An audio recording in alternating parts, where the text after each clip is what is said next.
Ya, materi kita terkait dengan simulasi Monte Carlo, masih simulasi Monte Carlo, terkait dengan bagaimana bisa kita gunakan untuk menyelesaikan permasalahan atau menghitung integral. Menghitung integral. Oke. Misalkan diberikan masalah apa hitung integral seperti ini ya. Jadi sebuah I itu adalah suatu daerah gitu ya. Yang mana bentuk integralnya adalah integral dari A sampai B fx dx. Jadi kalau misalnya kita menjumpai hal-hal seperti ini, maka kita akan apa namanya mengingat lagi ya memori kita ya terkait kalkulus. Misalkan ini adalah sebuah fx-nya gitu ya, fx-nya gitu ya. Terus kemudian dibatasi oleh x ya, oleh x karena dx ya, dx. Ini misalkan sebut saja adalah apa namanya a gitu, seperti integral itu ya. Berarti ini adalah b. Nah, biasanya kita menghitung kalau seperti ini tuh ini adalah hitung daerah ini yang di arsir ini ya. Ini adalah daerah yang akan kita hitung. Nah, seperti biasa kalau misalnya kita menghadapi permasalahan seperti ini ya, menurut Riemann itu bisa dipotong-potong ya, bisa dipotong-potong gitu ya. Sehingga kita akan dapatkan bahwa apa namanya ini adalah delta x-nya gitu, delta x.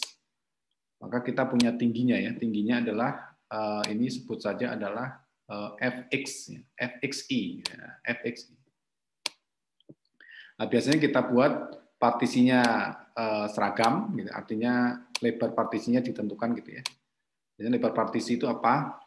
Lebar partisi itu kalau delta x ya, delta x itu yang kalau dibuat partisinya sama ya, itu akan sama dengan b kurang a gitu ya, b dikurang a dibagi dengan partisinya berapa banyak ya. N, M boleh juga ya, M misalkan ya, atau N dibagi N. Jadi B dikurang A dibagi ini. Sehingga pastinya kita akan dapatkan ini apa namanya? Ini apa luas yang ini ya. Luas yang hijau ya, yang biru ini akan sama dengan apa? Luas partisinya ya, LI-nya. LI-nya itu akan sama dengan apa namanya? fxi gitu ya. fxi dikalikan dengan delta x ya. Delta x. Jadi apa namanya? Delta x menyatakan apa? Lebar, sedangkan fx-nya sebagai fxi-nya itu sebagai apa namanya? Tingginya atau panjangnya gitu ya. Jadi luas partisi. Terus kemudian habis itu kita jumlahkan gitu ya. Jumlahkan. Terus kemudian kita limitkan. Nah, limit itu hasilnya adalah ini, integral. Jadi kalau Anda bilang kepada adik-adik Anda bahwa integral susah, memang susah. Karena yang di sini itu menganut 3 hal. Yang pertama adalah potong-potong gitu ya. Potong-potong ya. Terus kemudian jumlahkan. Nah, katakan integral itu gitu. Potong-potong ya. Jumlahkan, limitkan ya. Jumlahkan, limitkan. Jadi ada 3 itu. Kalau kita jumlahkan, limitkan. Jadi kalau diaplikasikan dalam kehidupan sehari-hari apa? Kan sering ya kita dapatkan kamu kalau bisa berpikir itu secara integral, ya kan? Itu kan? Menyeluruh ya, menyeluruh. Jadi limitkan ya. Jadi artinya kalau Anda menghadapi suatu permasalahan yang besar ya, atau permasalahan yang kecil juga nggak apa-apa, Anda potong-potong permasalahan itu, ya, terus Anda cari solusinya masing-masing potongan itu, kemudian habis itu dikumpulkan. Nah, integral itu ya. Jadi kalau ada kata-kata orang bilang berpikirlah secara integral, menganalisa secara integral, menyeluruh, itu artinya berarti ini melakukan ini. Anda potong-potong masalahnya, Anda cari solusi masing-masingnya, terus kemudian Anda limitkan. Harapannya dari situ akan menjadi apa permasalahan analisis tadi menjadi lebih komprehensif. Nanti juga di TA juga gitu. Kalau TA-nya Anda besar, Anda lakukan secara komprehensif, integral itu seperti itu. Jadi Anda potong-potong masalah yang di TA Anda cari solusinya, kemudian Anda limitkan. Jadi kesimpulannya seperti apa? Ya. Kalau Anda bisa mempraktekkan itu semua berarti ini. Jadi filosofinya itu sebetulnya tidak melulu Anda harus menghitung integralnya enggak, tapi untuk seluruh permasalahan yang kita hadapi itu bisa seperti itu. Ya. Jadi itu filosofi yang diberikan pelajaran kita terkait dengan integral. Ya. Nah, ada dua cara atau banyak cara untuk menghitung integral. Ya. Salah satunya adalah metode apa namanya? Kuadratur ya, kuadratur atau jumlah Riemann lah, ini katanya jumlah Riemann ya. Jadi untuk menghitung integral tapi secara numerik ya, secara numerik. Jadi misalkan I didekati oleh tadi ya, kalau ini XI-nya itu delta X-nya itu. Delta X-nya itu adalah WI ya, delta X-nya WI. Kemudian FXI-nya sama gitu ya. Jadi ini sebetulnya sudah langkah yang kedua. Jadi sudah dipotong-potong kan ini kan hasilnya ini. Terus kemudian Anda jumlahkan itu ini. Nah, jumlahkan itu ini ya.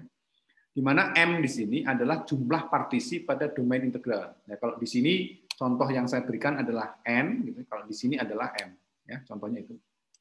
Kemudian bisa kita partisinya itu sesuai dengan apa yang kita inginkan. Ya. Ada yang bentuknya rektanguler, ya. Rektanguler itu yang tadi itu saya katakan B dikurang A dibagi N. Ya. Jadi B dikurang A dibagi M karena M-nya partisi untuk kasus ini.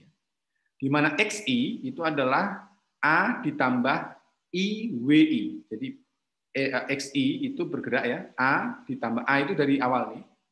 A ini ya. Nah, A ditambah dengan IWI. I itu partisi ke I. Kemudian ada juga partisi bentuknya itu tropsoidal, di mana bentuk WI-nya itu adalah B min A dibagi 2M. Di mana I-nya itu bergerak dari 1, 2, sampai M min 1. Ya. Di mana W0-nya itu sama dengan WM itu adalah B dibagi A dibagi M. Ini mirip-mirip juga. Sebetulnya harusnya hasil dari dua ini sama. Cuma ini persepsi orang aja bagaimana dia harus memulai. Apakah partisinya bentuknya rektanguler atau bentuknya trapezoidal ya, seperti itu. Tapi biasanya kebanyakan ya rektanguler itu cukup banyak, cukup efektif lah untuk menghitung itu ya. Namanya juga aproksimasi. Namanya aproksimasi itu gini ya, lambangnya gini, tidak sama dengan ya. Jadi integral pun sebetulnya bentuk ini itu tidak sama dengan, harusnya gini. Tapi karena ya supaya tidak membingungkan dan sebagainya, makanya dibuat sama dengan ya seperti itu. Oke, sampai sini ada yang paham atau tidak paham ya. Ini kalau kita pakai metode numerik ya, integral numerik. Jadi kita potong-potong dia, kemudian kita jumlahkan, nanti langkah akhirnya adalah dilimitkan. Nah, limitkan itu artinya berarti partisinya makin banyak. Partinya masih banyak, ini menuju tak enggak. Jadi kalau partisinya 5, partisinya 10, nah kita lebarkan lagi menjadi partisi tak hingga. Bisa 100 juta, bisa ya dengan 100 juta mungkin cukup efektif ya. Mungkin 10.000 aja udah bagus. 10.000, 20.000 atau semungkin saja 1.000 itu sudah cukup. Tapi ya kita mencoba mencari galat yang kecil ya, error yang kecil seperti itu. Oke. Ini terkait dengan slide ini ya. Jadi bisa dihitung dengan metode itu. Oke, kita lanjutkan. Nah, kalau dengan Monte Carlo gimana? Monte Carlo gimana? Ini dilakukan 2 tahap ya. Bagaimana untuk mengestimasi nilai dari untuk I ya, luas tadi. Ya. Yaitu bagaimana menghitung min dan variansi. Nah, tahapan keseluruhannya adalah yang pertama adalah kita bangkitkan. Jadi kalau kita berhubungan dengan metode Monte Carlo, kita pasti harus membangkitkan ya, variabel acak, sebut saja XI, di mana XI ada di uniform ya, distribusi normal, distribusi seragam dari A sampai B, banyak ukuran dari sampel N-nya. Jadi XI-nya itu dibangkitkan, ya, dibangkitkan atau diambil secara acak dari distribusi itu uniform ya. Nilainya antara A dan B, kalau misalkan 1 sampai 10 ya berarti nilai XI-nya itu pasti akan berkisar antara 1 sampai 10 itu. Sebanyak N. Kita mau N berapa? Ya. Mau 10.000, mau 20.000 berarti kita ambil acak di situ ya. Uniform seragam ya, OA, B. Distribusi seragam. Kemudian habis itu kita hitung FI-nya. Ya. Jadi kita kan pastinya akan punya FX. FX-nya itu punya ya. Makanya X-nya dicari terus kemudian habis itu dimasukkan ke dalam FXI-nya. Kemudian habis itu hitung nilai rata-ratanya dari FXI. Ya. Jadi F bar itu akan sama dengan 1/n karena jumlah sampelnya n. sigma I dari 0 sampai N fxi. Dan juga variansinya. Variansinya sama dengan var F itu akan sama dengan 1/, dari N-1 sigma I 0 sampai N fxi dikurang F barnya. F bar ini yang pertamanya. Dikuadratkan. Atau bisa kita hitung atau kita aproksimasi dengan 1/N-1 fxi dikuadratkan dikurangi dengan N besar, N sampel ya, F bar kuadrat. F bar kuadrat. Ini bisa juga jadi. Sesudah itu kita hitung variansi rata-ratanya. Hitung variansi, sudah dihitung variansinya masing-masing, kita hitung variansi rata-ratanya.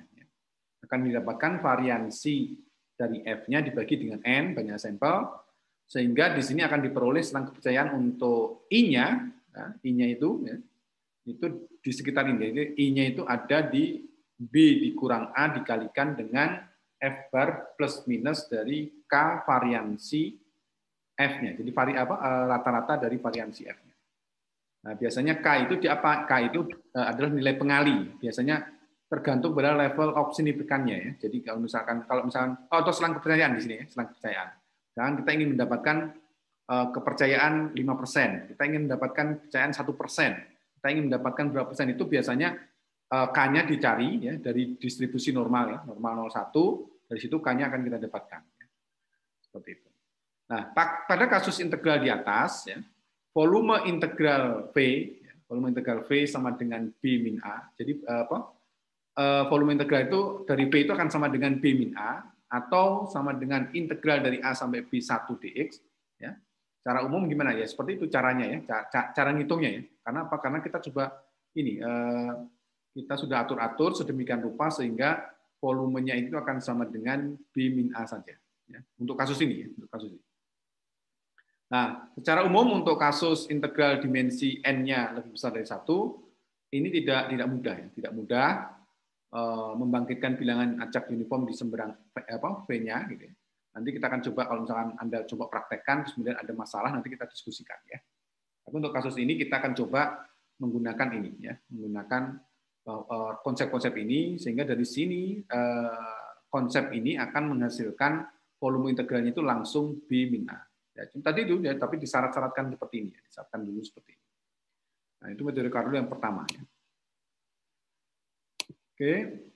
Nah, ini langkah-langkah algoritmanya ya, algoritma integral I tadi mencari luas daerah I tadi.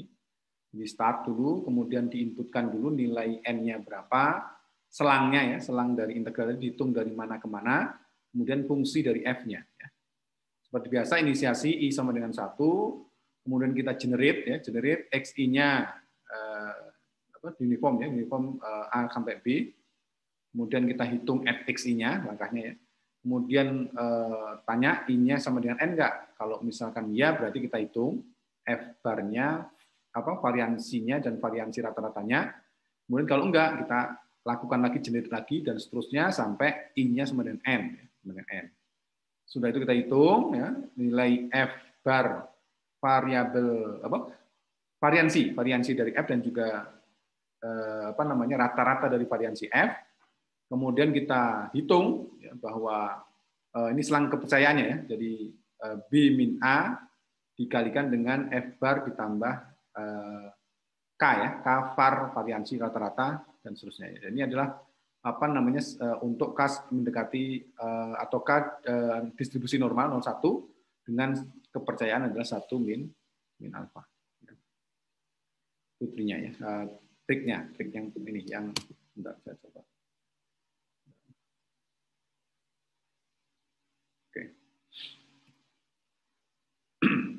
Oke, seperti itu langkah yang metode Carnot yang kedua ya. Dan ini merupakan menurut saya agak susah ya, relatif susah. Makanya kita akan coba lakukan untuk simulasinya. Jadi simulasinya gimana gitu. Ini kan menghitung integralnya seperti ini. Nah, ini simulasinya gimana ya, kira-kira ya. Jadi seperti biasa diberikan integral I yaitu integral dari A sampai B fx dx ya, di mana x-nya kalau misalkan x-nya ya antara A dan B.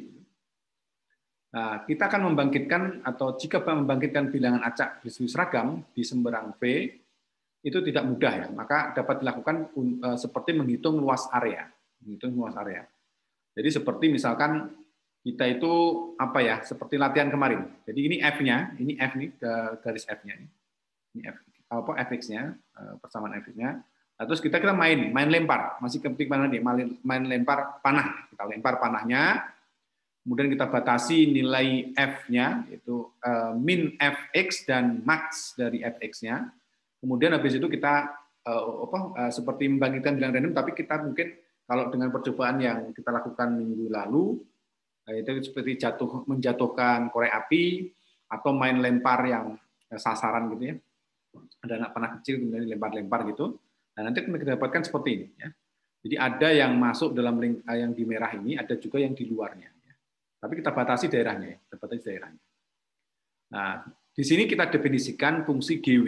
GW itu adalah XI, YI, di mana nilainya itu ada di antara batasan kita.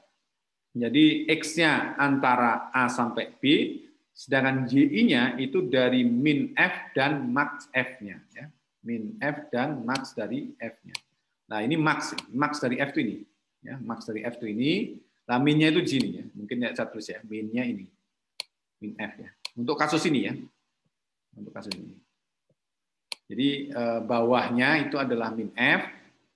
Bawahnya adalah min F ini. Kemudian atasnya adalah max dari F-nya.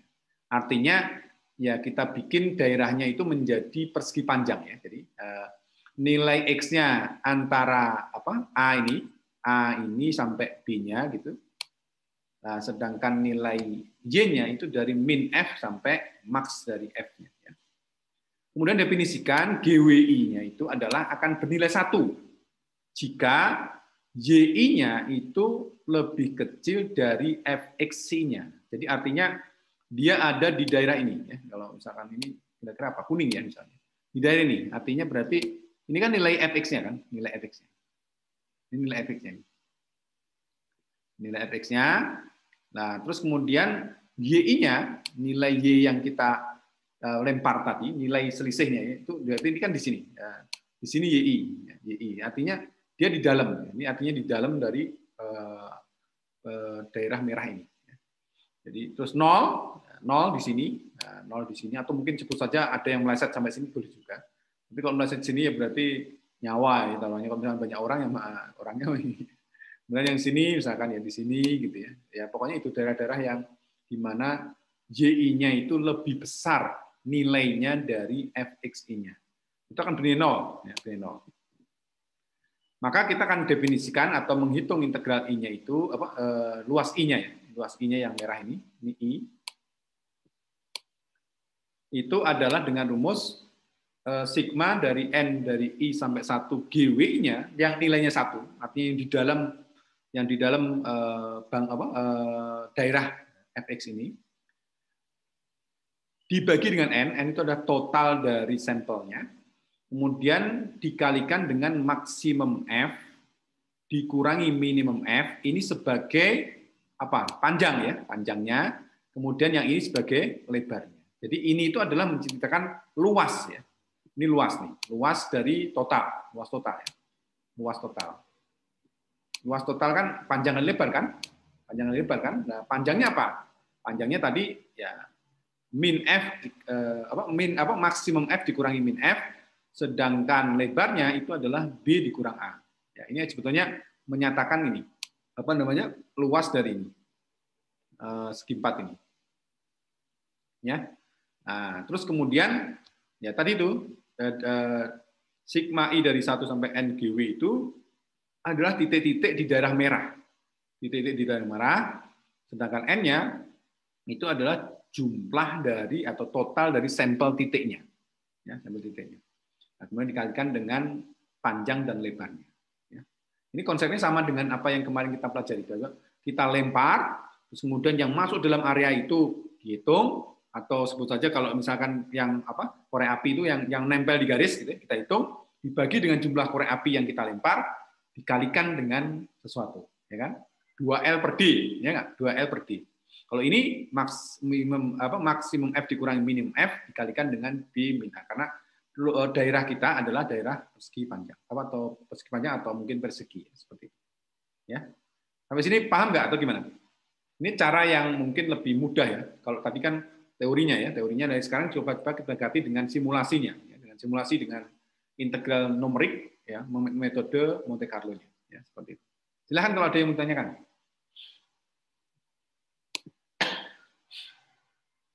Cukup jelas atau blas? Karena jelas dan blas itu sesuatu yang sama ya. Belakangnya S-nya. Jelas Pak, blas Pak, sama ya. Mirip ya. Oke. Hapus ya. Oke. Diam artinya setuju ya. Jadi kalau misalnya diam nggak ada pertanyaan, saya lanjutkan.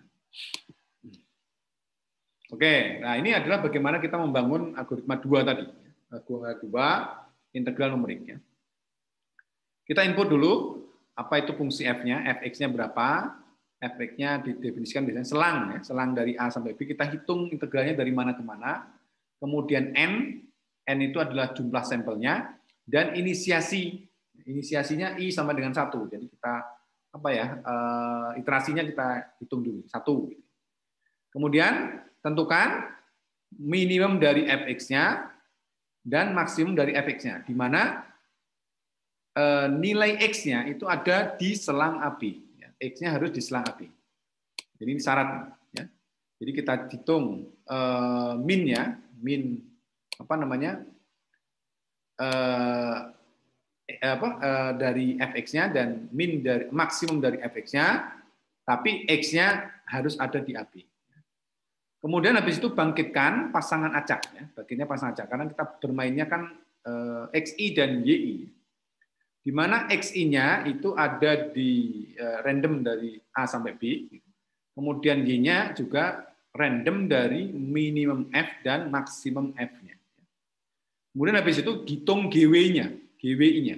GWI-nya apa syaratnya? Akan bernilai 1 jika yi-nya itu lebih apa? Lebih apa? Y-nya, x-nya lebih kecil di apa? Y-nya lebih kecil dari fxi. Ingat nggak? Ini dari bentar ya. Nih ya. Nih GW ya. X y-nya lebih kecil sama dengan fxi. Jadi kita hitung ya. Itu akan kita hitung sebagai hit. Hitung hit. Kalau enggak, apakah y-nya lebih besar dari fxi? Kalau iya, berarti no. Ada hit, ada no. Ya, ada hit, ada no. Kemudian jika i-nya itu lebih kecil dari n, maka kita akan kembali ke langkah 2. Langkah 2 kita coba tentukan, kita bangkitkan nilai xi dan yi-nya, kita hitung gwi-nya. Gwi-nya hitung akan 1 jika xyi-nya lebih kecil sama dengan fxi. Ingat-ingat ya. Kemudian dan seterusnya, jika n-nya sama dengan n, maka selesai. Hitung i dengan 3. 3 itu mana? Yang tadi itu.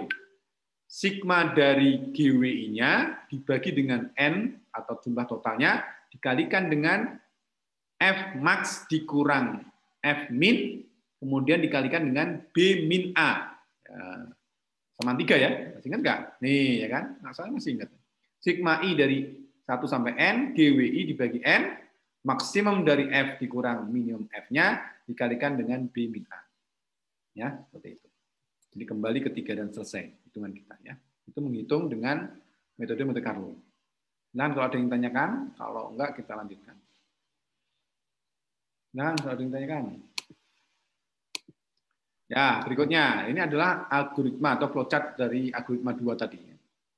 Jadi bisa dihitung dengan banyak cara. Bisa pakai yang pertama, Anda hitung pakai numerik ya. Numerik dengan aproksimasi Riemann.